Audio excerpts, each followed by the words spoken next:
তো দেখো, আজকের ভিডিওতে আমরা আগের দিনে যে পড়াটা পেন্ডিং রেখেছিলাম সেটা আজকে শেষ করব। অর্থাৎ কোলয়েডের শ্রেণীবিভাগ আমরা পড়ছিলাম, যার মধ্যে বিস্তৃত বিস্তার দশার ভৌত অবস্থা সম্পর্কে ডিটেলসে স্টাডি করে ফেলেছি, তাই তো। সল, জেল, ইমালসন এগুলো সম্পর্কে ডিটেলসে স্টাডি আমাদের হয়ে গেছে। এখন কোলয়েডের শ্রেণীবিভাগের মধ্যে আমার নেক্সট দুটো ভাগ পড়ে আছে। একটা হচ্ছে বিস্তার মাধ্যমের প্রতি বিস্তৃত দশার আসক্তি এবং নেক্সট হচ্ছে বিস্তৃত দশার প্রকৃতি। এই দুটো ভাগ যদি আমরা পড়ে ফেলতে পারি তাহলে আমাদের এই কোলয়েডের শ্রেণীবিভাগ শেষ হয়ে গেল। ঠিক আছে, ডিটেলস স্টাডি আমাদের কমপ্লিট হয়ে যাবে। এখন এই যে দুটো ভাগ বুঝলে, এই দুটো একে অপরের সাথে প্রায় কোরিলেট। মানে যদি তুমি এই বিস্তার মাধ্যমের প্রতি বিস্তৃত দশার আসক্তির ভাগটা বুঝতে পারো না, এটার মারফতে কি এটা তোমার উত্তর হয়ে যাবে, অর্থাৎ বিস্তৃত দশার প্রকৃতির জিনিস কটা হয়ে যাবে। এরপর তুমি নিশ্চয়ই জানো যে তোমার কোশ্চেন কি পরীক্ষায় আসে, তোমাকে উদাহরণ চাওয়া হয়, তাই না। এই চ্যাপ্টার থেকে বেশিরভাগ কোশ্চেন কি চাওয়া হয়, উদাহরণ। যে একটা দ্রাবক আকস্মিক কোলয়েডের উদাহরণ দাও, একটা দ্রাবক বিকোষী কোলয়েডের উদাহরণ দাও, বা একটা সংযোজিত মলিকিউলের কোলয়েডের উদাহরণ দাও।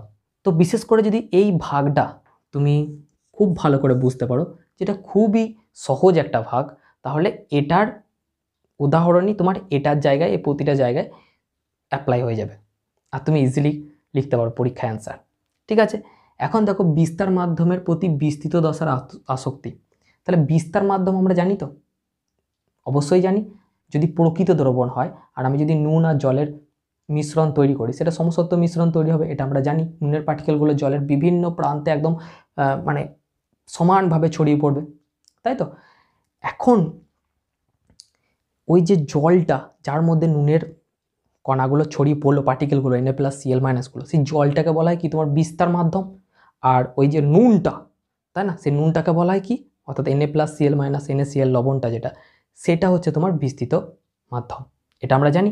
এখন বুঝলে প্রকৃত দ্রবণের ক্ষেত্রে আমরা এটা জানি যে ওই মানে ধরো নুন জলে যদি নাও মিশ্রণ, সমসত্ব মিশ্রণ, তাহলে নুনটা জলের প্রতি তীব্র আকর্ষণ। জল তো পোলার সলভেন্ট, নুনও তোমার আয়নিক কম্পাউন্ড, তাই না। ওরা কি করবে, একদম পুরো সব চারিদিকে ভালোভাবে মিশে থাকবে, কেউ কাউকে ছাড়বে না, মানে আসক্তি একদম চরমে। ঠিক আছে, বুঝতে পারলে তো। তাহলে বিস্তার মাধ্যম আর বিস্তৃত দশার প্রতি আসক্তি, এরপরে এটা থেকে বোঝা যাচ্ছে নিশ্চয়ই, তাহলে কিছু কিছু কোলয়েডের ক্ষেত্রে হয়তো এমনও দেখা যাবে বিস্তৃত দশা বিস্তার মাধ্যমে থাকতেই চাইছে না, মানে কোনো আকর্ষণই নাই। ঠিক আছে, আবার কিছু কিছু কোলয়েডের ক্ষেত্রে দেখা যাবে কি, যে সাংঘাতিক রকমের আকর্ষণ বিস্তৃত দশা আর বিস্তার মাধ্যম। এবারে তোমাকে যে নুন জলের এক্সাম্পলটা দিলাম সেটা প্রকৃত দ্রবণ, সেটা কোলয়েড নয়, তাই না। এখানে নিশ্চয় আমার আলাদা আলাদা কোলয়েডের ক্ষেত্রে উদাহরণ আসবে, তো সেগুলো আমরা দেখব। তাহলে বিস্তৃত দশা বিস্তার মাধ্যমের প্রতি যদি তীব্র আকর্ষণ হয়, তাহলে সেটাকে আমরা বলতে পারি চলছে দ্রাবক আকস্মিক কোলয়েড, মানে দ্রাবকের প্রতি সাংঘাতিক ওর আকর্ষণ। দ্রাবক মানে কি, যে দ্রাবকে দ্রাবীভূত করে নিজের মধ্যে, সেটাকেই তো দ্রাবক বলা হয়। যেমন নুনকে কে দ্রবীভূত করে, জল দ্রাবীভূত করে, তাহলে জলকে হচ্ছে দ্রাবক বলি আমরা, আর নুনকে আমরা দ্রাব বলি। আর এই দুটোর মিশ্রণকে কি বলি, তোমার মিশ্রণ বলি বা সলিউশন বলি। সলিউট, সলভেন্ট, সলভেন্ট হচ্ছে কি দ্রাবক, সলিউট হচ্ছে দ্রাব। তাহলে যদি দ্রাবকের প্রতি যদি বিস্তৃত মানে দশার তীব্র আকর্ষণ থাকে, তাহলে সেগুলোকে আমরা কি বলবো, দ্রাবক আকস্মিক কোলয়েড বা লায়োফিলিক কোলয়েড। এই নামটা খুবই গুরুত্বপূর্ণ, ইংরাজি টার্মগুলো তোমাকে অবশ্যই জানতে হবে, কারণ তুমি অনেক কম্পিটিটিভ এক্সামে পরীক্ষায় বসবে, তাই না। বেশ, তাহলে দ্রাবক আকস্মিক কোলয়েড মানে বিস্তৃত দশা বিস্তার মাধ্যমের প্রতি তীব্র আকর্ষণ, সেই ধরনের কোলয়েডের কথা বলছে। আর দ্রাবক বিকোষী কোলয়েড, বিকর্ষণ মানে বুঝতেই পারছো যে বিস্তৃত দশা ভালো আকর্ষণ নয় বিস্তার মাধ্যমের প্রতি, ওই জাস্ট নয়লে নয় আছে, থাকতে হয় তাই আছে, বুঝতে পেরেছি। সেই ধরনের কোলয়েডগুলোকে বলা হয় লায়োফোবিক। ফোবিয়া মানে কি, ভয়। ফিলিক মানে কি, আকর্ষণ, টান, ফিলিক। ঠিক আছে, আর ফোবিক মানে কি, ভয়, ভীত, তাই না। বুঝতে পেরেছি না পারিনি। তাহলে লায়োফোবিক কোলয়েড সেগুলোকে বলা হয়। ঠিক আছে, এখন বিস্তৃত দশার প্রকৃতি। বিস্তৃত দশার প্রকৃতি মানে, আচ্ছা বিস্তৃত দশা মানে কি, যদি আমি দ্রবণ নিই, ঠিক আছে, মিশ্রণ, তাহলে সেখানে দ্রাবের ভূমিকায় তো এই বিস্তৃত দশা আমাদের, অ্যাকচুয়ালি দ্রাবই তো বিস্তৃত দশা, হ্যাঁ কি না বলো। তাহলে বিস্তৃত দশা দেখা যায় কি জানো তো, কোলয়েডের ক্ষেত্রে অনেকগুলো মলিকিউল হয়তো এক জায়গায় জমাট বেঁধে মানে বৃহদাকার অণু তৈরি করে ফেললো, বুঝতে পারলে, অনেকগুলো অণু এক জায়গায় ঘন সন্নিবিষ্ট হয়ে চেপে ধরলো। কোলয়েড তো বিস্তৃত দশাগুলো কি নিজেদের প্রতি আকর্ষণ চলে এলো, কোনোভাবে নিজেদের মধ্যে মানে জোট বেঁধে গেল, অথবা কোনো জায়গায় হলো না, ঠিক আছে। তো এরকমভাবে দেখা যায় যে বিস্তৃত দশার প্রকৃতির ওপর, যে কোথাও জায়গায় জমাট বেঁধে যাচ্ছে, কোনো জায়গায় বাঁধছে না, ঠিক আছে, কোনো জায়গায় হয়তো জমাট বাঁধার পদ্ধতিটা আলাদা, ঠিক আছে, এটাকে এখানে একটু আলাদা টাইপের ব্যাপার চলছে, জমাট তো বাঁধছে কিন্তু একটু আলাদা টাইপের ব্যাপার চলছে। তো সেই অনুযায়ী অর্থাৎ বিস্তৃত দশার প্রকৃতি অনুযায়ী আমাদেরকে 3 ভাগে ভাগ করে এই গ্রুপটাকে। বহু অণু, যেটাকে বলা হয় মাল্টিমলিকিউলার। মাল্টিমলিকিউলার মানে বুঝতে পারছো অনেক ক্ষুদ্র ক্ষুদ্র অণু কি এক জায়গায় ঘন সন্নিবিন্যাস হয়ে যাবে, তাই না। অ্যাসোসিয়েটেড মানে কি সংযোজিত, সংযোজিত হবে। এইটা আমাদের একটু খুব ভালো করে স্টাডি করতে হবে অ্যাসোসিয়েটেড কোলয়েডটা সম্পর্কে, ঠিক আছে। এটা আমরা আসবো, কারণ এখানে অনেকগুলো পয়েন্ট আছে বুঝলে, যেখানে তোমার পরীক্ষায় কোশ্চেন দেয়ই দেয়। তাহলে সংযোজিত তোমাকে কোলয়েডের ক্ষেত্রে আমাকে ডিটেলসে জানতে হবে সব কিছু।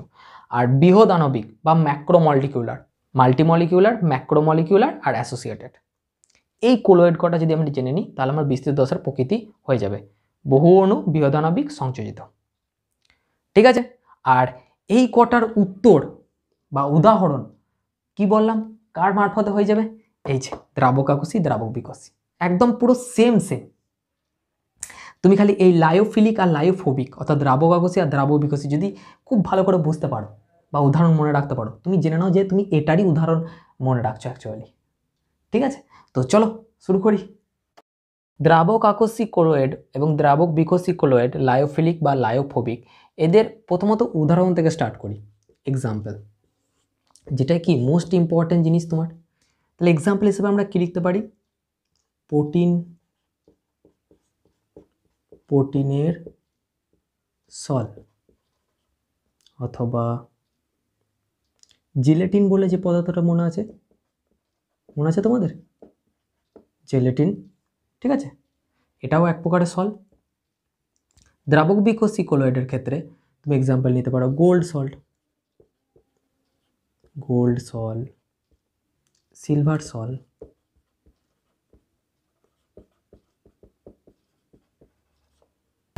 তো দেখো এখানে তাহলে দ্রাবক আকস্মিক কোলয়েড বা দ্রাবক বিকর্ষী কোলয়েড অ্যাকচুয়ালি তোমার সল, তাই তো। এবং সল মানে আমরা অবশ্যই পড়েছিলাম যার বিস্তৃত দশা কি হবে বলো, বিস্তৃত দশা কঠিন, তাই না। আমরা প্রথম ভাগই পড়েছিলাম যে বিস্তৃত দশা যাদের কঠিন তাদেরকে আমরা কি বলবো, সল বলবো, মানে যেসব কোলয়েডে, হ্যাঁ কি না, যেসব কোলয়েডের বিস্তৃত দশা কঠিন তাদেরকে আমরা সল বলি।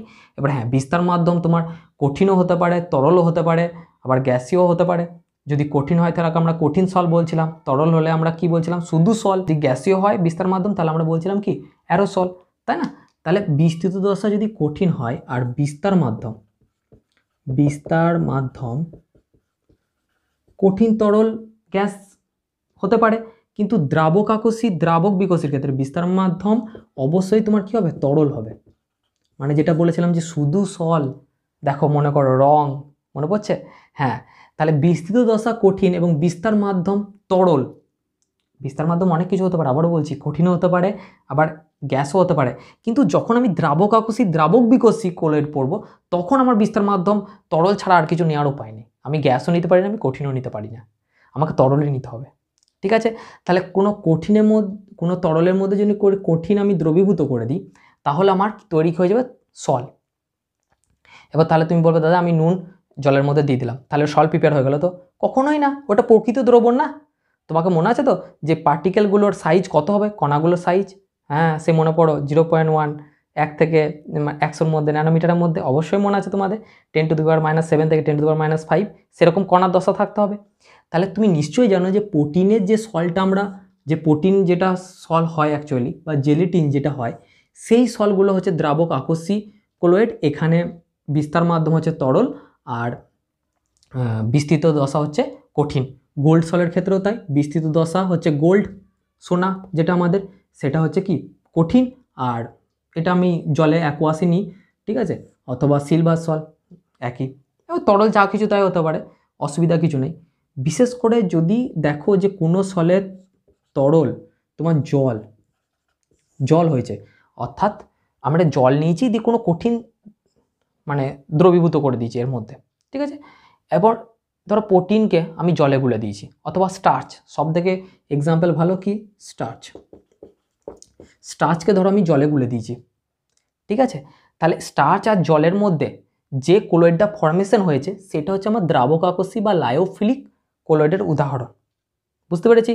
এবং জলকে আমি যদি কোনো গোল্ড বা সোনা যদি গুলতে পারি গুলে দিলাম, বা সিলভার গুলে দিলাম, তাহলে এই যে সলটা প্রিপেয়ার হলো সেটাও কি, যেখানে বিস্তার মাধ্যম হচ্ছে জল, জল আর গোল্ড বা জল আর সিলভার এদের এক্সাম্পল হচ্ছে দ্রাবক বিকর্ষী বা লায়োফোবিক সলের উদাহরণ, লায়োফোবিক সলের উদাহরণ।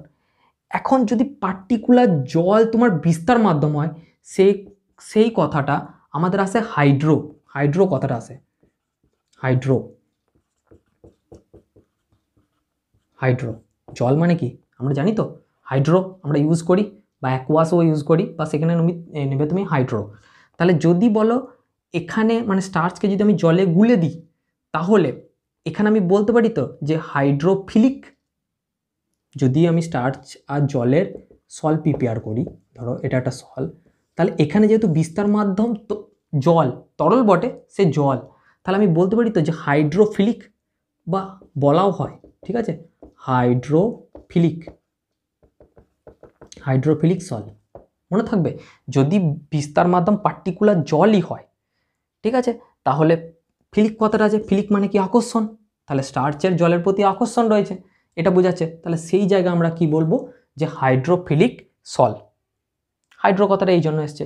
বা লায়োফিলিক তুমি এমনি বলতে পারো, যে তোমাকে যদি বলে লায়োফিলিক সলের উদাহরণ দাও, স্টার্চ আর জল মিশ্রণ দিয়ে দেবে, বা প্রোটিনের সল বা জেলেটিনের সল দিয়ে দিলে কোনো প্রবলেম নেই। তোমাকে যদি বলে হাইড্রোফিলিক সলের উদাহরণ দাও, তাহলে পার্টিকুলার তুমি যেন মাইন্ডের মধ্যে সেট করে রাখবে যে আমাকে বিস্তার মাধ্যম কি নিতে হবে, হাইড্রো মানে জল, তাহলে জল নিতে হবে, বুঝতে পেরেছি।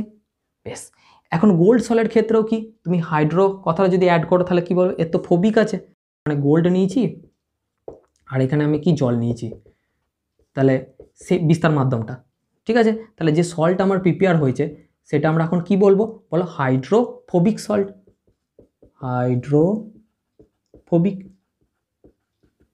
হাইড্রোফোবিক সল্ট, এই যে ফোবিক কথাটা জুড়ে দেবে, ঠিক আছে, বুঝতে পেরেছি। বেশ, তাহলে গোল্ড সল এক্সাম্পল হচ্ছে দ্রাবক বিকর্ষী বা লায়োফোবিক সলের উদাহরণ, আর স্টার্চ জল এর মানে এক্সাম্পল হচ্ছে লায়োফিলিক বা দ্রাবক আকর্ষী মানে সলের উদাহরণ, কোলোয়েড সবাই অবশ্যই। এখন এই দুটোর মধ্যে এই তো তোমার এক্সাম্পল জানতে চাওয়া হয়, আর তোমাকে যদি সংজ্ঞা লিখতে বলে তুমি লিখতে পারবে তো, অবশ্যই পারবে। দ্রাবক আকর্ষী মানে কি, মানে ওয়ার্ডের মধ্যে দিয়েই তোমাকে উত্তর দিয়ে দিয়েছে, সংজ্ঞার উত্তর, যে তুমি সংজ্ঞা কী করে বানাতে পারবে। দ্রাবক আকর্ষী অর্থাৎ যেসব মানে কোলোয়েডের বিস্তৃত দশা বিস্তার মাধ্যমের প্রতি তীব্র আকর্ষণ আছে, সেগুলোই হচ্ছে কি দ্রাবক আকর্ষী কোলোয়েড। সংজ্ঞা আমার রেডি, এক্সাম্পল আমার রেডি, ঠিক আছে। আর যদি দ্রাবক বিকর্ষী কোলোয়েড বলে, চট করে বলে দেবে যেসব কোলোয়েডের বিস্তৃত দশা বিস্তার মাধ্যমের প্রতি কোনো আকর্ষণ নেই, সেগুলো হচ্ছে কি দ্রাবক বিকর্ষী কোলোয়েড বা লায়োফোবিক সল। উদাহরণ দিয়ে দিলে গোল্ড সল, সিলভার সল, যা ইচ্ছা তাই দিয়ে দিলে। কিন্তু অবশ্যই মনে রাখবে এরা দুজন কি সল এক্সাম্পল, যেখানে বিস্তৃত দশা কী হবে তোমার কঠিন হবে আর বিস্তার মাধ্যম তরল হবে। হ্যাঁ, এখন তরল যদি নিই স্পেশালি জল হিসাবে, তাহলে আমার সেখানে হাইড্রো কথাটা আসবে। যদি ফিলিকের এক্সাম্পল দিতে চাই তাহলে হাইড্রোফিলিক, যদি ফোবিকের এক্সাম্পল দিতে চাই হাইড্রোফোবিক, হয়ে গেল ভাই আমার কাজ। হ্যাঁ কিটা, বেশ। এবার কিছু কিছু পরীক্ষার সময় অনেক সময় তোমাকে কি জিজ্ঞেস করা হয় যে এই দ্রাবক আকর্ষী এবং দ্রাবক বিকর্ষী কোলোয়েডের তুমি পার্থক্য করো বা পার্থক্য দাও, তাহলে তখন দেখো পার্থক্যগুলো কী কী দেবে। দেখো আমি কিছু মানে খুব সহজে মনে রাখা যাবে সেরকম পার্থক্য বই থেকে নিয়েছি, ঠিক আছে। তুমিও বইটা তো অবশ্যই পড়বে, সেখান থেকে তুমি আরও পার্থক্য জানতে পারবে। মোস্টলি এই তোমার 6টা পয়েন্ট পার্থক্যের খুবই ইজি, আর তোমাকে মানে মনে রাখতে ব্রেনে কোনো চাপ দিতে হবে না, তো সেই জন্য নেওয়া, ঠিক আছে। তো চলো দেখি। এখন দেখো বিস্তৃত দশার প্রকৃতি, প্রকৃতি মানে বোঝাতে চাইছি যে এখানে বিস্তৃত দশা বলো, আমি স্টার্চ নিয়েছি, প্রোটিন নিয়েছি, জিলেটিন নিয়েছি বা যাইনি আর কি, ঠিক আছে। এরা সবাই কি জৈব, তো আমার যে দ্রাবক আকর্ষী কোলোয়েডের আমি যেসব সলের উদাহরণগুলো লিখেছি সেগুলো সব জৈব, অর্গানিক। তাহলে আমি বলতে পারি তো যে দ্রাবক আকর্ষী তোমার কোলোয়েডের ক্ষেত্রে বিস্তৃত দশার প্রকৃতি হচ্ছে জৈব, জৈব সল। দ্রাবক আকর্ষী কোলোয়েডের ক্ষেত্রে আমাকে নিতে হবে কি জৈব সল, অর্গানিক।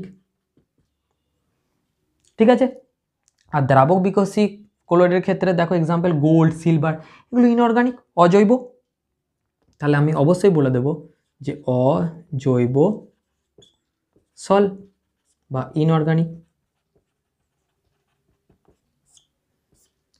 ঠিক আছে, কত ইজি দেখো, উদাহরণ দেখি আমার কি পার্থক্য হয়ে গেল, উদাহরণ দেখি আমার কি সংজ্ঞা হয়ে গেল, তাই না? শুধু একটা করে উদাহরণ মনে রাখবো আর আমার পুরো গেম কি সেট। স্থায়িত্ব। আচ্ছা, স্থায়িত্ব বলো, যাদের মধ্যে আকর্ষণ বেশি, দেখবে যেসব সম্পর্কে দুজন দুজনের প্রতি কি আকর্ষণ খুব বেশি, সেইগুলোই তো আলটিমেট পর্যন্ত টিকে থাকে, তাদেরই কি বিয়ে শাদী হয়, হ্যাঁ কি না? আর যেগুলোর মধ্যে অল টাইম কোনো আকর্ষণই নেই, কোনো টান নেই, ও মরলো ও বাঁচলো, এতে দুজনেরই কোনো কিছু যায় আসে না, তাহলে তাদের মধ্যে কি আকর্ষণ নেই, তাহলে তাদের সম্পর্ক বিয়ে পর্যন্ত পরিণতি পাবে কি করে? পেতে পারে না। তাহলে তুমি বলো তার কাদের স্থায়িত্ব থাকবে?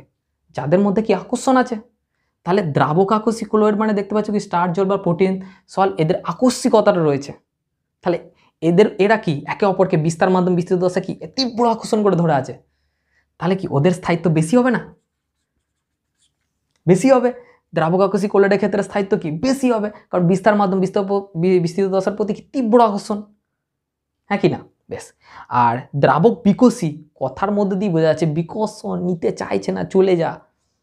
ঠিক আছে, মানে বিস্তৃত দশা বিস্তার মাধ্যমের প্রতি কোনো আকর্ষণ নাই, তাহলে বলো ওটা কি স্থায়িত্ব কি কম হবে? তাহলে দ্রাবক বিকশী কোলয়েডের স্থায়িত্ব কম, দ্রাবক আকস্মিক কোলয়েডের স্থায়িত্ব বেশি। হয়ে গেল আমার। কত ইজি দেখো। তঞ্চন। আচ্ছা, তঞ্চন মানে কি? দেখো তঞ্চন মানে কি কোয়াগুলেশন, তাই না? আমরা রক্তে পড়েছি যে রক্ত জমাট বেঁধে যায়, তখন তাকে বলে কি তঞ্চন। এখন যাদের মধ্যে আকর্ষণ বেশি, যেসব সলগুলোর, যেমন স্টার জল বা প্রোটিন সল, যেগুলোই বটে জৈব যে গোটা রয়েছে, সলগুলো রয়েছে, তাদের মধ্যে আকর্ষণ বেশি, তাহলে তঞ্চন করতে মানে ওদেরকে থিতিয়ে জমিয়ে ফেলে দিতে, মানে বিস্তার মাধ্যম থেকে বিস্তৃত থেকে থিতিয়ে ফেলে দিতে, মানে সম্পর্কে বিচ্ছেদ করতে। বলো তোমাকে কি এক্সট্রা থেকে বাইরে বেশি ফোর্স অ্যাপ্লাই করতে হবে, অনেক বেশি তড়িৎ বিশ্লেষ্য পদার্থ অ্যাড করতে হবে, তবে গিয়ে হতে পারে। আবার এমন এমন সম্পর্ক আছে কি তড়িৎ বিশ্লেষ্য পদার্থ যতই যোগ করো ওটা জীবনে কোনোদিন ভাঙবে না, সম্পর্ক কোনোদিন ছিঁড়তে পারে না, থার্ড পার্টি কোনোদিন এন্ট্রি নিতে পারে না। পারে কি? পারে না। তার মানে কি তাদের আকর্ষণ প্রচুর হয়। বুঝতে পেরেছি? তাহলে দ্রাবক আকস্মিক কোলয়েডকে তঞ্চন করা সহজ নয়, আকর্ষণ চরম, থার্ড পার্টি এন্ট্রি নিতে পারবে না। তবে হ্যাঁ, তুমিও যদি সে নাছোড় বান্ধা হও, প্রচুর পরিমাণে তড়িৎ বিশ্লেষণ দিলে, প্রচুর কন্ডিশন অ্যাপ্লাই করে দিলে, তাহলে দ্রাবক আকস্মিক কোলয়েড কি হয়তো বিস্তৃত দশা বিস্তার মাধ্যম থেকে তঞ্চিত হয়ে যেতে পারে। বুঝতে পেরেছ? তাহলে তঞ্চন দ্রাবক আকস্মিক কোলয়েডকে করা সহজ নয়, করা সহজ নয়, কিন্তু দ্রাবক বিকশী কোলয়েডকে করা সহজ। এদের কোনো আকর্ষণ নেই না, টুক করে যে কোনো একটা কথা বলে দাও, বাস ও ওকে ভুল বুঝে গেল, ছেড়ে দিয়ে চলে গেল, দেখলোই না যে, বা ভেবেই দেখলো না যে ওটা আদৌ ঘটেছে কিনা ঘটনাটা। ওর কোনো কেউ কিছু বললো, কোনো বাইরের লোক এসে বলে দিল, এমনিতেই তো কোনো আকর্ষণ ছিল না, খালি খুঁজছিল কি করে ছেড়ে যাবো ওর কাছ থেকে আমি, কেউ এসে টুক করে কোনো কথা বলে দিল, ছেড়ে চলে গেল। ঠিক আছে, বেশ। তাহলে দ্রাবক বিকশী কোলয়েডের ক্ষেত্রে কি হবে বলো? খুব সহজে তঞ্চিত করা যাবে, করা সহজ, তাই তো? বেশ। প্রকৃতি, আবার প্রকৃতি দিয়েছে, তাহলে এখানে বিস্তৃত দশার প্রকৃতি, এখানে আবার কি প্রকৃতি জানতে চেয়েছে। দেখো এটা লাল কালিতে লিখি, মানে কি বলতো, খুবই ইম্পর্টেন্ট, এটা দিয়ে কোশ্চেন আসে আর কি, সেই জন্য বলছি। দ্রাবক আকস্মিক কোলয়েড হচ্ছে পরাবর্ত প্রকৃতির, কি বুঝলে? পরাবর্ত প্রকৃতির। আর দ্রাবক বিকশী কোলয়েড হচ্ছে অপরাবর্ত প্রকৃতির, অপরাবর্ত প্রকৃতির। হ্যাঁ গো, পরাবর্ত মানে কি রিভার্সিবল, তো রিভার্সিবল, আর অপরাবর্ত মানে ইরিভার্সিবল।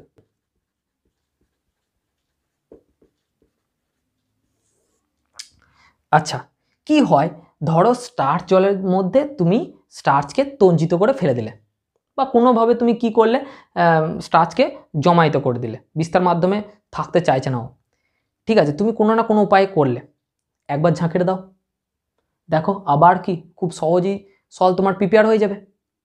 বুঝতে পারলে না? পারলে না? তাহলে পরাবর্ত মানে কি রিভার্সিবল, একবার তোমার যদি তঞ্চিত করে রেখেও দাও বা ফেলেও দাও, ওটাকে আবার তুমি কি মানে সেক করে দাও দুবার, দেখো কি আবার ওই সল্ট প্রিপেয়ার হয়ে যাবে, হ্যাঁ কি না? বুঝতে পেরেছো? যাদের যেসব রিলেশনশিপে দেখবে খুব বেশি টান আছে তাদের মধ্যে এমন নয় যে প্রতিদিনই আকাশ কি থাকে মানে রোদ উঠেই থাকে, হ্যাঁ তাদেরও কি মাঝে মাঝে কি বর্ষা নেমে আসে, কিন্তু যাদের মধ্যে টান বেশি তারা প্রবলেমটাকে দেখবে খুব তাড়াতাড়ি ডিটেকশন করে কি মিনিমাইজ করে দেয়, আবার রিলেশনশিপ দেন আন দেন চলতে থাকে। ঠিক আছে, কারণ কি তাদের ভুল বোঝার মধ্যে কোনো কনসেপ্টই নাই না, নিজেদের মধ্যে ডিসকাস করে বুঝে নেয় যে কি ভুল হচ্ছে কি না হচ্ছে। তাহলে দ্রাবক আকস্মিক কোলয়েডগুলোর হচ্ছে কি তোমার পরাবর্ত প্রকৃতি। পরাবর্ত প্রকৃতির মানে কি, যদিও মানে স্টার্চকে অর্থাৎ বিস্তৃত দশাকে তুমি তঞ্চিত করে ফেলে দাও, আবার তুমি সেক করে দাও দুবার, তাহলে স্টার্চ জলে দেখো যে সলটা প্রিপেয়ার হবে, সঙ্গে সঙ্গে কি দ্রাবক আকস্মিক কোলয়েড হয়ে যাবে। আর দ্রাবক বিকর্ষী কোলয়েড হচ্ছে কি অপরাবর্ত প্রকৃতি, মানে একবার যদি তুমি বিস্তৃত দশাকে বিস্তার মাধ্যম থেকে তঞ্চিত করে ফেলে রেখে দিতে পারো নিচে, ও যতই সেক করো আর হবে না, আর সম্ভব না মানে দ্রাবক বিকর্ষী কোলয়েডের এরকম সল প্রিপেয়ার করা। তাহলে পরাবর্ত আর অপরাবর্ত মিনিংটা বুঝতে পেরেছি, যে দ্রাবক আকস্মিক কোলয়েড হলো পরাবর্ত প্রকৃতির, একবার তঞ্চিত করে ফেলে দাও আবার রেডি, সেক করে দিলি। দ্রাবক বিকর্ষী কোলয়েড অপরাবর্ত প্রকৃতির, ইরিভার্সিবল, আর হবে না, একমুখী, হ্যাঁ কি না? বেশ, চলো দ্রাবক আয়ন। দ্রাবক আয়ন শক্তি দেখো আমরা ক্লাস 11-এ পড়েছিলাম, তাই না? দ্রাবক আয়ন কি না, ওই যে দ্রাবকটা আছে, ধরো জল নিলাম, যেখানে জল কি করছে মলিকিউলগুলোকে টেনে ধরে রাখছে, নিজের মধ্যে ডিসলভ করে রাখার চেষ্টা করছে, তাই না?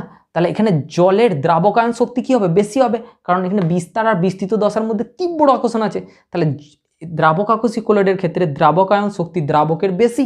দ্রাবক এখানে আমরা যদি জল নিই তাহলে কি জলের কি দ্রাবকায়ন শক্তি বেশি হবে, স্টার্চকে ভালো করে নিজের মধ্যে কি ডিসলভ করে রেখেছে, মানে ভালো করে ধরে রেখেছে, আকর্ষণ সাংঘাতিক হয়।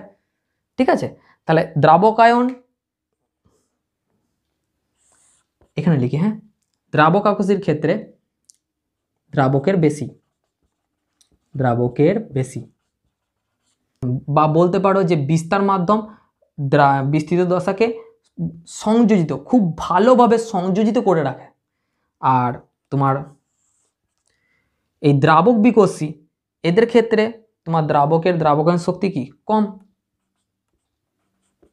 দ্রাবকের কম, অর্থাৎ বলতে পারো যে এইভাবেও বলতে পারো পয়েন্টটা, যে বিস্তার মাধ্যম বিস্তৃত দশাকে খুব ভালো সংযোজিত করে রাখতে পারে না, সংযোজিত চারিদিকে ঘিরে রাখবে, তাই না, প্রোটেকশন করবে, তাই না? ব্যাস, প্রস্তুতি তো বলেই দিলাম।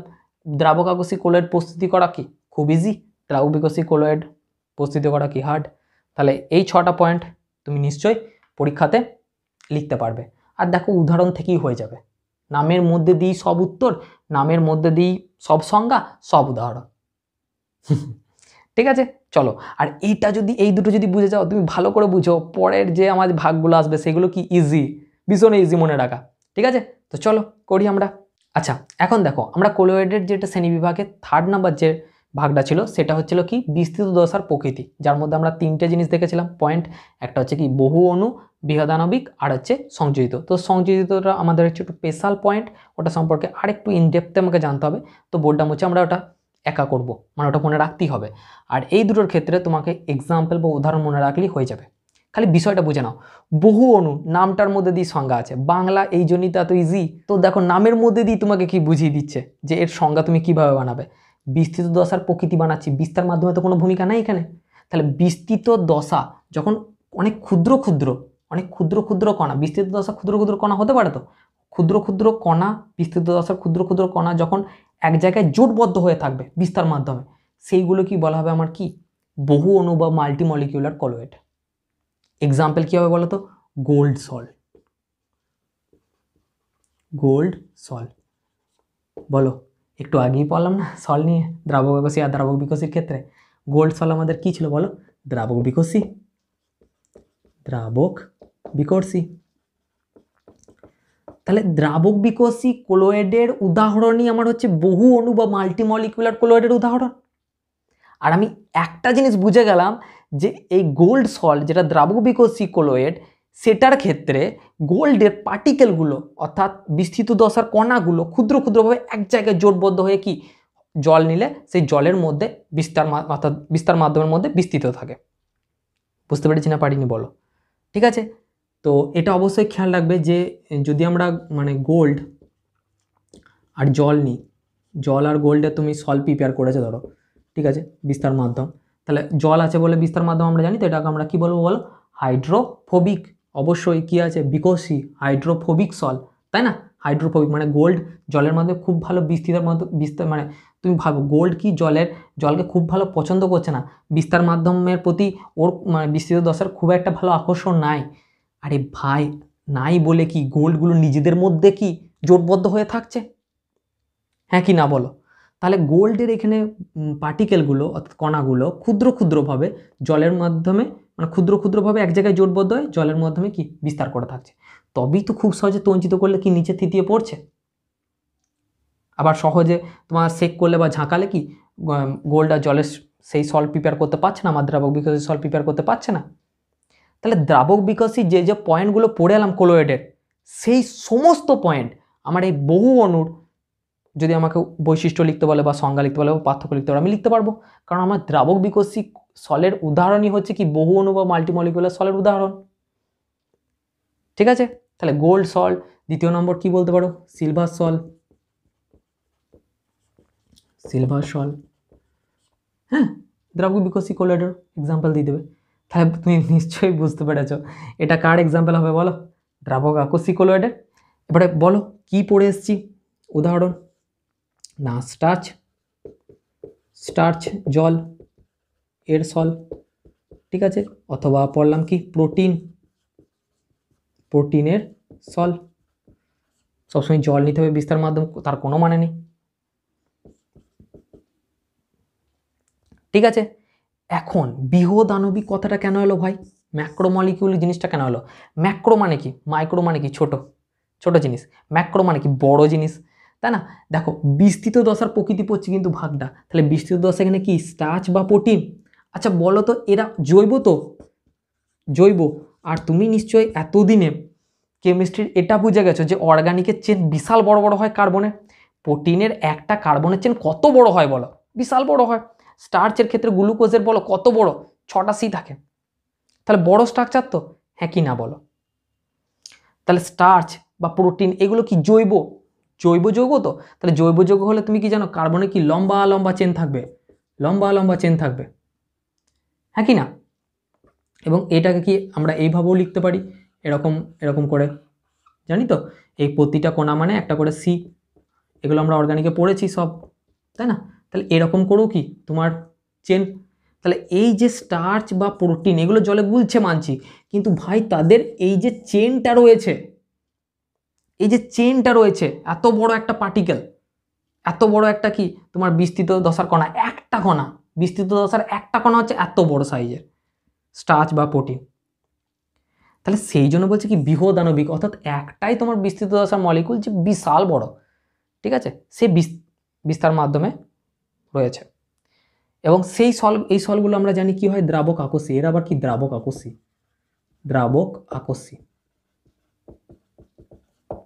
দ্রাবক আকস্মিক সল, বুঝতে পেরেছো? তাহলে এর যদি সংজ্ঞা বলে তুমি কি লিখবে, না অবশ্যই তুমি এটা লিখবে যে যেসব কোলোয়েডের বিস্তৃত দশার এক একটি কণা বিশাল আকৃতির বা বৃহৎ আণবিক এবং বিস্তার মাধ্যমে বিস্তৃত থাকে, সেই সমস্ত কোলোয়েডকে বলা হয় কি বৃহৎ আণবিক বা ম্যাক্রোমলিকুলার সল। এটা অবশ্যই কি দ্রাবক আকস্মিক সল হবে। বুঝতে পেরেছি না পারিনি? অবশ্যই পেরেছি, তাই না? ঠিক আছে, বেশ চলো এবার আমাদের নেক্সট পয়েন্টটা দেখি। এখন কোলোয়েডের শ্রেণীবিভাগের মধ্যে সংযোজিত কোলোয়েড বা অ্যাসোসিয়েট কোলোয়েডের উদাহরণ তোমাকে প্রায় চাওয়া হয়, কারণ এখানে খুব ইম্পর্টেন্ট দুটো জিনিস আছে, ক্রাফট উষ্ণতা এবং CMC, ঠিক আছে, তো সেইগুলো আমাকে জানতে হবে। দেখো সংযোজিত কোলোয়েডের ক্ষেত্রে নামটার মধ্যে দিয়ে আমরা বুঝতে পারছি যে বিস্তৃত দশা কণাগুলি এক জায়গায় অ্যাসোসিয়েটেড থাকবে, মানে চারদিকে কি নিজেদের মধ্যে ঘিরে দলবদ্ধভাবে থাকবে, হ্যাঁ কি না? বুঝতে পেরেছো? এখন এই দলবদ্ধ কথাটা বা জোটবদ্ধ কথাটা তুমি কিন্তু পড়লে একটু আগেই, তাই না? মাল্টিমলিকুলারের এক্সাম্পল দিলাম না, যে অনেক ক্ষুদ্র খুব বিস্তৃত মাধ্যমে ক্ষুদ্র ক্ষুদ্র কণাগুলো এক জায়গায় জোটবদ্ধ হয়ে থাকবে বিস্তার মাধ্যমে। এবং ম্যাক্রোমলিকুলার কোলোয়েডের ক্ষেত্রে অর্থাৎ বৃহদাণবিক কোলোয়েডের ক্ষেত্রে আমরা এক্সাম্পল হিসেবে কী পড়লাম, স্টার্চ বা জিলেটিন বা প্রোটিন এদের সলগুলো। তো সেখানে কি দেখছিলাম যে কণাগুলো এক একটা কণায় কি বিশাল বড়, তাই না? বেশ, এখন সংযোজিত কোলোয়েড বুঝলে এই মাল্টিমলিকিউলার আর ম্যাক্রোমলিকুলারের দুটো সংমিশ্রণ রূপ, এবং আমরা এটা দেখলাম যে মাল্টিমলিকুলার দ্রাবক বিকোষী কোলয়েড এর উদাহরণ, তাই না, অর্থাৎ বহু অণুটা। আর বৃহদাণবিক বা ম্যাক্রোমলিকুলার হচ্ছে দ্রাবক আকস্মিক কোলয়েডের উদাহরণ। হ্যাঁ কি না বলো? আমি কি বললাম যে বহু অণু আর ম্যাক্রোমলিকুলার, তাই না, মানে বৃহদাণবিক অণু, এই দুটো সংমিশ্রণের উদাহরণ হচ্ছে সংযোজিত কোলয়েড। তাহলে নিশ্চয় সংযোজিত কোলয়েডের দ্রাবক আকস্মিক আর দ্রাবক বিকোষী দুটো পার্টই থাকবে। হ্যাঁ কি না বলো? দ্রাবক আকস্মিক দ্রাবক বিকোষী দুটো পার্টই মিলে হয়তো এমন একটা কণা বানিয়েছে, যে বিশেষ কণা যে সংশ্লেষিত কোলয়েডের বিস্তৃত দশা। অর্থাৎ এই বিস্তৃত দশার কণাগুলো কি স্পেশাল টাইপের, দ্রাবক আকস্মিক কোলয়েড থেকেও কিছু পার্ট নিয়েছে, দ্রাবক বিকোষী কোলয়েড থেকেও কিছু পার্ট নিয়েছে, দুটোকে মিশ্রণ করে একটা স্পেশাল টাইপের কণা বানানো হয়েছে। সেই কণাটা যখনই কোলয়েড ফর্মেশন করবে সেই ধরনের কোলয়েডগুলোকে বলা হবে কি সংশ্লেষিত কোলয়েড। এখন দেখো আমি নিলাম এখানে কি বিস্তার মাধ্যম, বিস্তার মাধ্যম আমাদের বহু চীনা পরিচিত যে জল, তাকে নিলাম জল হিসাবে, ঠিক আছে। আচ্ছা বলো জল কি এটা পোলার সলভেন্ট? তো পোলার সলভেন্ট বটে কি না বলো? পোলার সলভেন্টে আমরা জানি কোন জাতীয় পদার্থ দ্রবীভূত হবে? আয়নিক।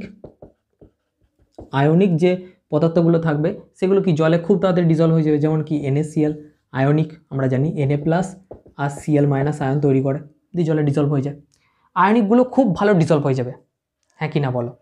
একদম নিমিষের মধ্যে। আর তাহলে বিস্তার মাধ্যম আমি কি নিয়েছি? জল নিয়েছি, যেটা হচ্ছে পোলার সলভেন্ট। আর বিস্তৃত দশা, দশা আমরা কি নিলাম? হাইড্রোকার্বন নিলাম। হাইড্রোকার্বন, হাইড্রোকার্বন মানে কি সেই কার্বনের চেন, লম্বা লম্বা চেন, তাই না? বুঝতে পেরেছি? বা এরকম করেও লিখতে পারি আমরা, কোনো প্রবলেম নেই। বেশ, এখন আমরা জানি যে পোলার সলভেন্ট তার মানে জলে কি আয়নিক সাবস্টেন্স দ্রবীভূত হবে, কখনোই কি অর্গানিক বা জৈব পদার্থ ভালো জলে দ্রবীভূত হবে? আরে তোমার হাইড্রোকার্বন এগুলো কি নন পোলার, তোমার নন পোলার মানে কি কোনো মেরুর পার্থক্য নেই। তাহলে নন পোলার সাবস্টেন্স সবসময় নন পোলার সলভেন্টে গিয়ে দ্রবীভূত হবে, অর্থাৎ কোনো অর্গানিক হাইড্রোকার্বন বা জৈব পদার্থ কোনো জৈব তরলই বেঞ্জিন হতে পারে, সেখানে গিয়ে খুব ভালো দ্রবীভূত হয়ে যাবে। আর কোনো আয়নিক সাবস্টেন্স সে পোলার সলভেন্টে দ্রবীভূত হবে। জল একটা হচ্ছে পোলার সাবস্টেন্স। এবারে জল তাহলে বলবে দাদা জল আমরা তো দেখলাম স্টার্চের সাথেও মিশে তৈরি হলো, ওই জন্যই তো ভাই তোমার জলকে ইউনিভার্সাল সলভেন্ট বলে, কারণ এই সমস্ত ধরনের মেটেরিয়ালকে নিজের মধ্যে ডিজলভ করতে পারে। ও একটা এক্সেপশনাল কেস, কিন্তু বেশিরভাগ, ঠিক আছে, জল কিছু না কিছু সবাইকে ডিজলভ করতে পারে নিজের মধ্যে, ওর এত ক্ষমতা আছে, ওই জন্য এটা ইউনিভার্সাল সলভেন্ট বলে, সর্বজনীন দ্রাবক, ঠিক আছে।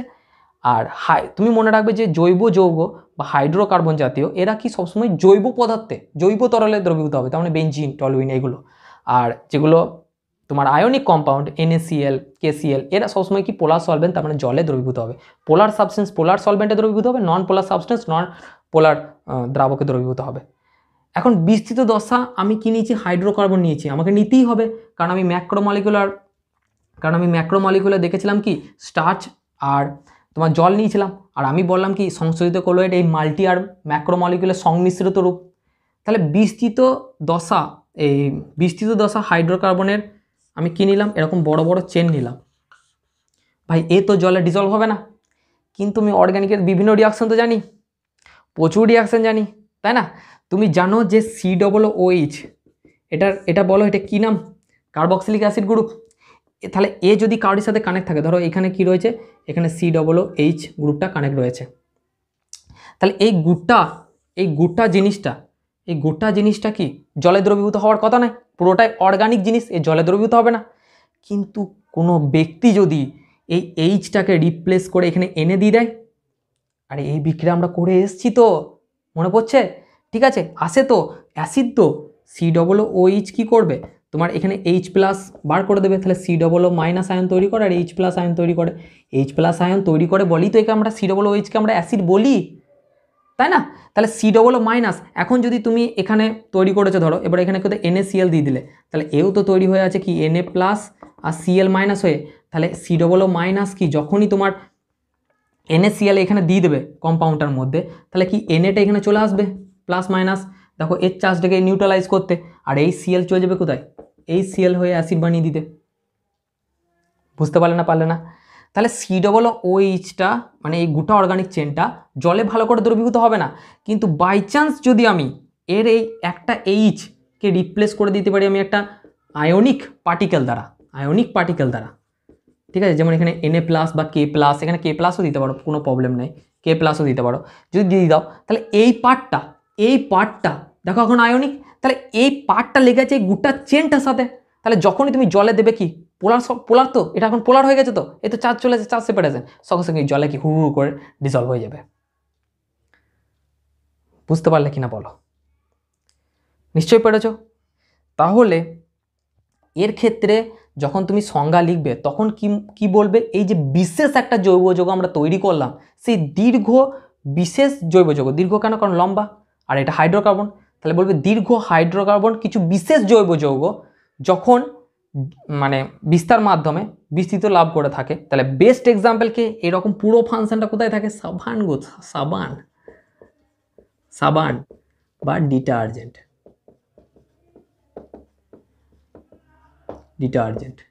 এখানে এরকম থাকে দীর্ঘ লম্বা, সাবানে বুঝলে দীর্ঘ মানে কার্বনের লম্বা চেন, এরকম লম্বা চেন দেওয়া থাকে, জলে ডিজলভ হতে চায় না, কিন্তু বৈজ্ঞানিকগুলো কি বুদ্ধি লাগালো যে এরকম একটা অ্যাসিড গ্রুপ লাগিয়ে আর ওকে আয়নিক করে দে, তাহলে এ তো জলে গুলবে ভাই, পুরো চেনটাকে নিয়ে গুলবে। বুঝতে পেরেছো? আর তুমি বলবে দাদা তাহলে এরকম দীর্ঘ হাইড্রোকার্বনের চেন কেন বানানো দরকার পড়লো? আরে তোমার গোটা গায়ে যে ময়লায় ভর্তি, তেল, চিট, এগুলো কি অর্গানিক সাবস্টেন্স? তো আরে বেশিরভাগই অর্গানিক সাবস্টেন্স, হ্যাঁ কিনা, ধুলো বালি অর্গানিক পার্টিকেল, এই খাজে বুঝলে তোমার ময়লাগুলো আটকে ধরে দেবে,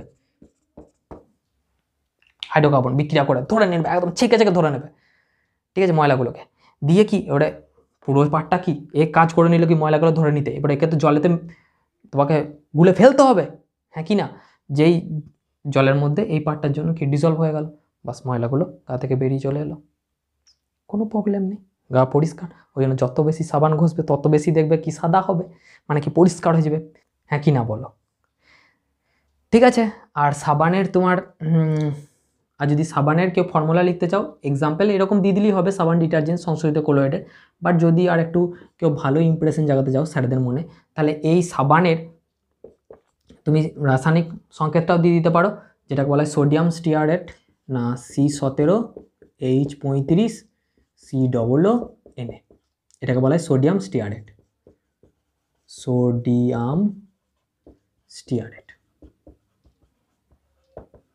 তাহলে বুঝতে পারলে এই যে বৈজ্ঞানিকরা তাহলে কত বুদ্ধিমান, ঠিক আছে। এই চলো পরের দুটো পয়েন্ট আমরা দেখে নিই, যেটা খুবই ইম্পর্টেন্ট, এরই রিলেটেড ব্যাপার প্রবলেম, তো সেগুলো পরীক্ষায় বারবার আসে, চলো দেখে নিই। আচ্ছা দেখো, এই সংযোজিত কোলোয়েডের বুঝলে দুটো জিনিস খুব ইম্পর্ট্যান্ট, একটা তোমাকে পরীক্ষায় বারবার কোশ্চেন জিজ্ঞেস করা হয় যে হোয়াট ইজ সিএমসি কি, আর ক্রাফট উষ্ণতা কি, ঠিক আছে, তো চলো ওইটাই আজকে আমরা ডিসকাস করতে চলেছি, সংকট মিশ্রীকরণ গাঢ়ত্ব বা ক্রিটিক্যাল মিসিলেশন কনসেন্ট্রেশন, বা যেটাকে শর্ট ফর্মে বলা হয় CMC, ক্রিটিক্যাল মিসিলেশন কনসেন্ট্রেশন, CMC। দেখো জিনিসটা কি বটে, এইগুলো কি লেখা রয়েছে পড়ে আসছি, ঠিক আছে। ধরো এই একটা বিকার রয়েছে বা বালতি, ধরো তোমার মা যে কাপড় কাচে সেই বালতিতে আমরা কি দিই, প্রথমে জল দিই, তাই না, এগুলো তো সব জল থাকে, দিয়ে আমরা সাবান যেটা কি বললাম sodium stearate C17H35 COO Na, সাবান বা ডিটারজেন্ট এটার মধ্যে কি গুলে দিই, মানে দিয়ে দিই, যখন আমরা কাপড় কাচি তখন আমরা সাবান বা ডিটারজেন্ট এটার মধ্যে ঢেলে দিই, সাবানের সংকেত হচ্ছে সোডিয়াম স্টিয়ারেট। বেশ, এখন সাবানের আমরা এই যে অর্গানিক পার্টটুকু রয়েছে যেটা হচ্ছে দ্রাবক বিকর্ষী, অর্থাৎ জলে তো ডিজলভ হতে চায় না, হাইড্রোকার্বন পার্ট, সেটাকে আমরা এইভাবে লিখছি। ঠিক আছে, যদিও সবাই মনে হতে পারে দাদা এখানে তো সি, এখানে দেখো 1 2 3 4 5 6 7, 7টা কার্বন, এখানে কিন্তু 17টা আছে। আমি ইয়েতে যাচ্ছি না, চলো এইভাবে না দিয়ে এরকম দিই। এরপর তো বোঝা যাচ্ছে না যে কতগুলো কার্বন।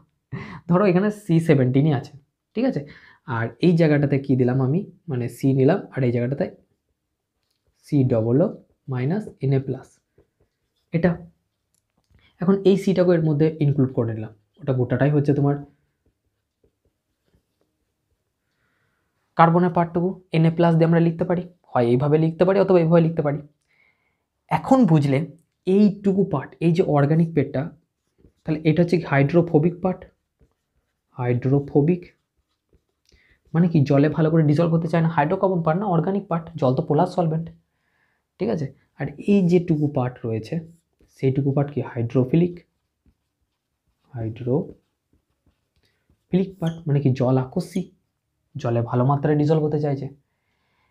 তো বুঝলে, তুমি যখন সাবান দেবে, দিয়ে যখন ফেনা করবে, কি হয় জানো, এই যে সাবানটা ধরো জলের এই উপরিতলে তো আসবে সাবানের কণাগুলো, কি হয়, হাইড্রোকার্বন পার্টটা যেহেতু জলে ডিজলভ হতে চায় না, সেই জন্য জলের এরকমভাবে ওপরে থাকে, আর এই জায়গাতে Na+টা এভাবে জলের মধ্যে ডিজলভ হয়ে থাকে, মানে যেন পুরো এরকম করে দাঁড়িয়ে যায়। এটা হাইড্রোকার্বন পার্টটা, মানে এবার সবার মধ্যে দাদা জলের ওপরে হাইড্রোকার্বন পার্টটা রয়েছে, কই আমি তো দেখতে পাই না। আর এই সাবানে ফেনা যেটা, সেটাই তো তোমার জলে ডিজলভ হতে চাইছে না, ওর ওপরে রয়েছে। এবারে এইগুলো দেখো, অত তো তুমি একদম মানে বিশাল বড় জিনিস নয় এগুলো যে তুমি খালি চোখে দেখতে পেয়ে যাবে।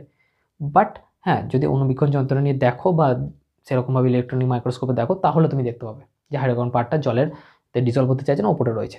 এবার আমি তোমাকে বোঝার সুবিধার্থে এরকম করে আঁকছি, যে এরকম এত বড় থরি থাকে, তাই না, এই যে মানে এই পার্টটা, এই Na+গুলো জলে ডিজলভ হয়ে আছে, আর অর্গানিক পার্টটা জলে ডিজলভ হতে চাইছে না, তাই উপরে খাড়া হয়ে দাঁড়িয়ে আছে। ঠিক আছে, বেশ, কারণ এটা হাইড্রোফোবিক পার্ট, আর এটা হাইড্রোফিলিক, আর এখানে আমার জল আছে। তো দেখা যায় কি জানো, ধরো যখন বেশি সাবান এটার মধ্যে গুলবে, কম যখন আছে এমনি থাকে, এরকমই থাকে, এইখানেও তোমার এমন নয় যে এই দিকে না থাকে না, এখানেও, এখানে এরকম করে কি চেনগুলো থাকে, Na+ এরকম করে চেনগুলো থাকে। ঠিক আছে, এরকম করে চেনগুলো থাকবে। ঠিক আছে, বুঝতে পেরেছি। এখন যখন বেশি তুমি সাবান ঢেলে দেবে, তার মানে কি করছো বলো তো, এই যে সোডিয়াম স্টিয়ারেট যেটা, সেই অ্যামাউন্টটা বৃদ্ধি করছো, মানে গাঢ়ত্ব বৃদ্ধি করছো, হ্যাঁ কি না বলো। তো যখন গাঢ়ত্ব বুঝলে একটা নির্দিষ্ট পরিমাণ স্টেটে পৌঁছে যাবে, অর্থাৎ এটার পরিমাণটা একটা নির্দিষ্ট পরিমাণ স্টেটে পৌঁছে যাবে, ঠিক আছে, তখন দেখা যায় কি, একটা আশ্চর্য জিনিস দেখা যায়। সেই জিনিসটা কি বলো তো, না দেখা যায় যে একটা বৃত্তের মতো আকার এরা নিয়ে রেখেছে। ঠিক আছে, কীরকম, এই বৃত্তের মতো আকারটা কীরকম, ধরো এখানে Na+ রয়েছে, Na+, এইদিকে ধরো মানে হাইড্রোকার্বনের পার্টটা, চেনটা, এখানেও ধরো Na+ রয়েছে, এদিকে ধরো হাইড্রোকার্বনের পার্টটা।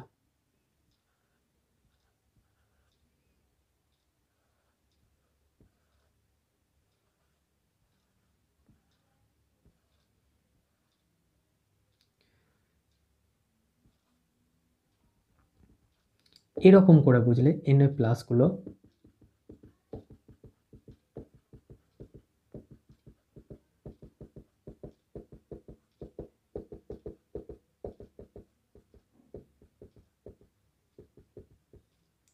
বুঝলে, এই Na+গুলো এই বৃত্তের কেন্দ্রের, মানে বৃত্তের পরিধির দিকে থাকে, আর বৃত্তের কেন্দ্রের দিকে এরকম করে হাইড্রোকার্বন পার্ট কটা, এরকম হাইড্রোকার্বন পার্ট কটা থাকে, দিয়ে এরকম গোল মতো আকার ধারণ করতে শুরু করে। তাহলে একটা নির্দিষ্ট গাঢ়ত্বে দেখা যায় কি, যে হাইড্রোকার্বন যে পার্ট কটা রয়েছে, হাইড্রোকার্বন পার্ট কটা, এই হাইড্রোকার্বন পার্ট কটা যেন নিজেদের মধ্যে নিজেদেরকে এক জায়গায়, অনেকগুলো তোমার সোডিয়াম স্টিয়ারেট কী করছে, এক জায়গায় নিজেদের মধ্যে হাইড্রোকার্বন পার্টগুলোকে মিশিয়ে দিচ্ছে নিজেদের মধ্যে। আকর্ষণ, অর্গানিক জিনিস না, অর্গানিকের সাথে হবেই। আর তার পরিধি বরাবর গোটা Na+গুলো রয়েছে। বুঝতে পারলে না, পারলে না? এরপরে বুঝলে এই জিনিস কটা হচ্ছে সুপার জিনিস, মানে সুপার ডুপার। এ বুঝতে পারছো, এই খাঁজে যে ময়লাটা আসবে, ঠিক আছে, সে বুঝতে পারছো কতগুলো অর্গানিক চেন রয়েছে।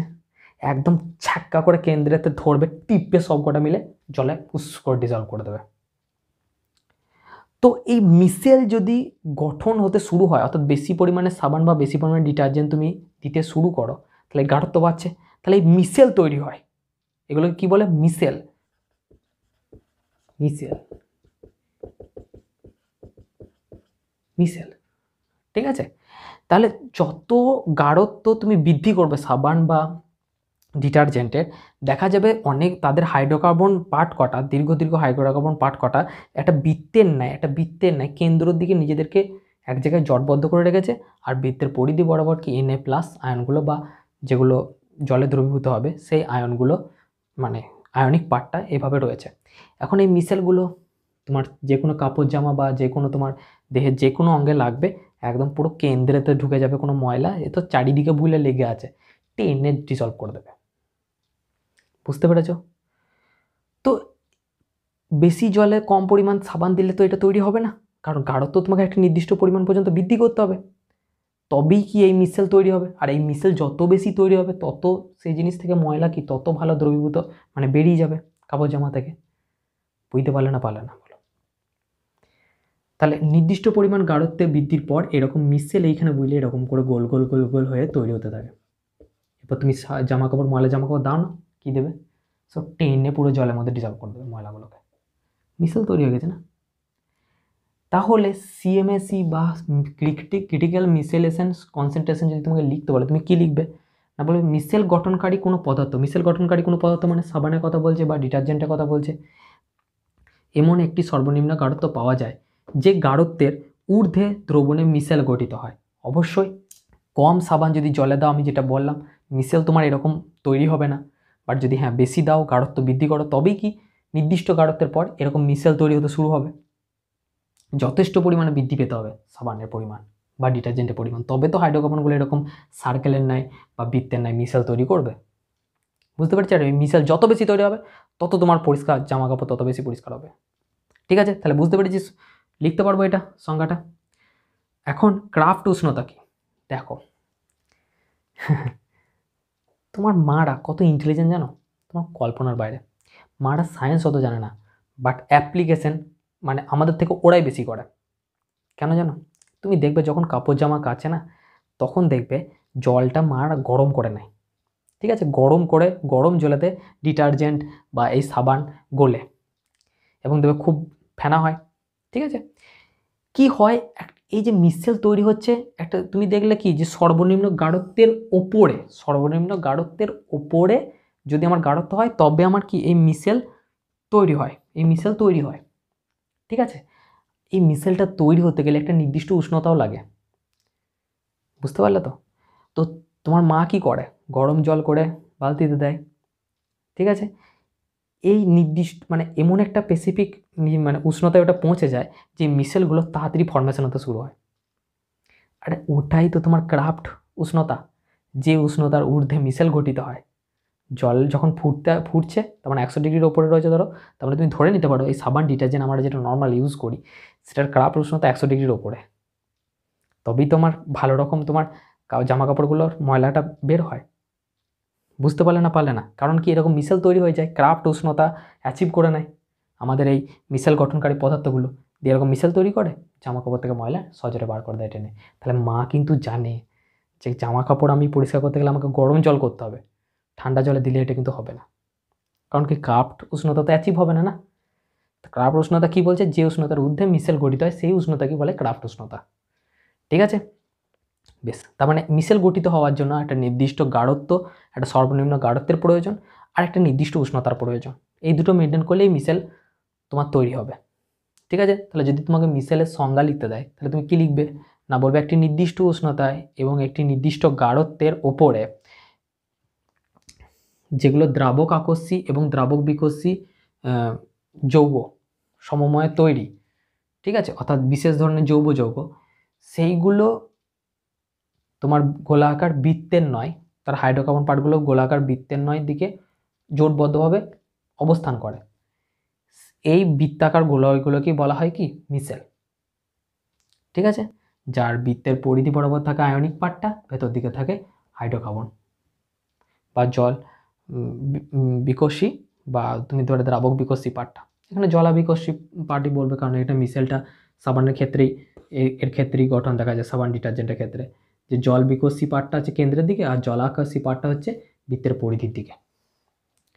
ঠিক আছে, তাহলে পারবো তো? আচ্ছা, তো লিখে নিও এটা, ঠিক আছে, ভিডিও পজ করে লিখে নিও।